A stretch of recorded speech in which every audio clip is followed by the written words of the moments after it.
Love and bipolar. What's it really like?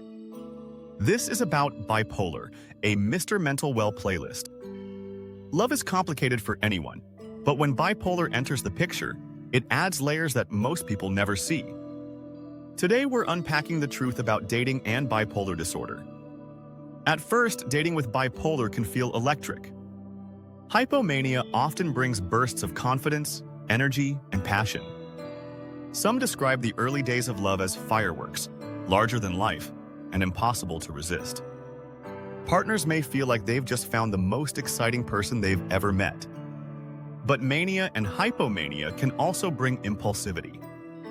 Romantic weekend trips suddenly turn into expensive getaways. All-night conversations about the future feel intoxicating in the moment, but the energy doesn't always last. Projects are started but left unfinished.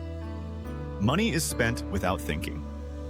For the non-bipolar partner, it can feel thrilling one moment and confusing the next. Then comes the crash. Depression is the other side of the coin, and it can interrupt everything. A date night turns into a canceled plan. A partner who was glowing with energy yesterday may struggle to get out of bed today. It isn't rejection. It isn't lack of love. It's the illness taking over. Still, to the partner without bipolar, it can feel personal. Silence feels like distance. Withdrawal feels like disinterest. That misunderstanding has ended many relationships. Imagine preparing for a big anniversary dinner, only to have your partner cancel because depression hit. To the outside world, it looks like flakiness. Inside the relationship, it feels like heartbreak on both sides.